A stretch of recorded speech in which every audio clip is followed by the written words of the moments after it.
Hello, everybody, and welcome to the Real Estate Daily with the House Heroes. My name is Troy, and every day we go over the latest news in mortgage, housing, and real estate.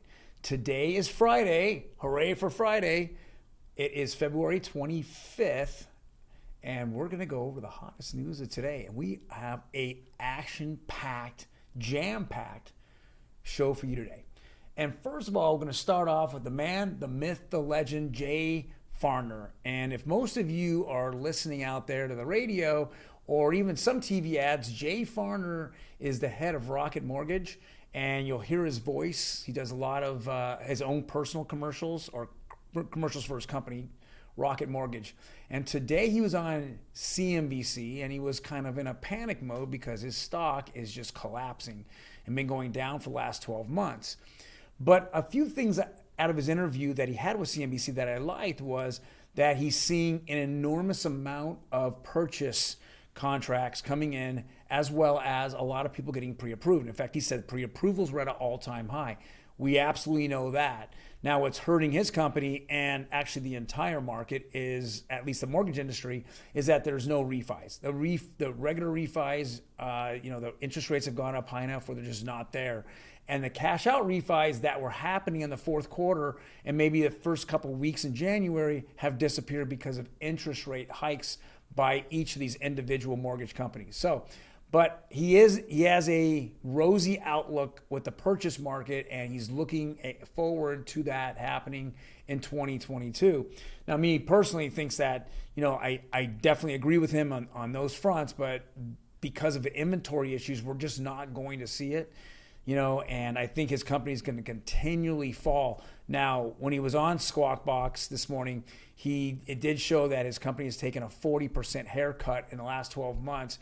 And I'm fully expecting at least another 20 to 25% haircut in 2022, just because there's just not enough volume, even on the purchase side of, buyers that can get into homes just because of the inventory shortage. Next is another CNBC. In fact, we pretty much start our show with a couple of CNBC articles. This says Fed's favorite inflation gauge is up 5.2% for the biggest annual gain in basically 40 years. And so what is it? What is the favorite inflation gauge? What's the PCE? It's called the Personal Consumption Expenditures, meaning how much money are you spending if you were to live your life the exact same way for the last couple of years, every year the expenditures that you have, what you buy, such as fast foods or milk or groceries or gas, how much are they going up on an annual basis? Well, unfortunately, they only say it's up 5%. We know it's up 20, 30%.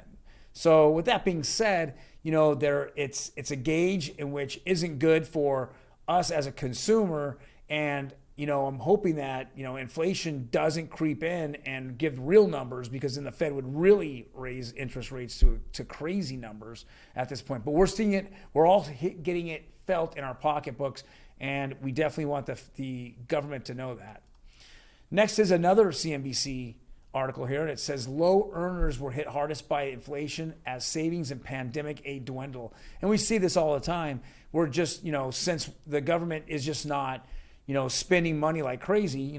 At the current administration, when they came in, they spent trillions and trillions of dollars and gave a small that percentage out to the American public, of which probably for a lot of people felt that the government was going to help them out, which most of us feel the government is never going to help us out, and that they have alternative motives, which they did. And that alternative motive, a little bit of the collateral damage, was called inflation.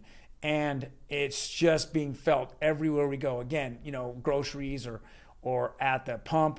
I mean, right now, I just saw that a barrel of oil is now over, $100, where 2 years ago it was at 35. So last year it went up to 70. Now this year it's 100. We're just seeing crazy inflation numbers because of this war, and that Russia actually has more of a grip over some of the oil. They're one of the bigger oil producers, that we're going to feel it here at home, especially since, the current administration decided to cut off the pipelines that we had. It made us pretty self-sufficient. Now we're a lot more reliant on foreign oil, and so is the rest of the world. And so we're hopefully, we're going to see things change a little bit. But right now, 70% of all Germany gas and oil were coming from Russia, and it looks like that's probably going to get shut off. And if that gets shut off, they're going to be looking everywhere else. When they look at everywhere else, as well as a lot of other countries, it just increases the price of oil. And we're going to see, I'm predicting the highest gas prices of all time. Thank you, current administration.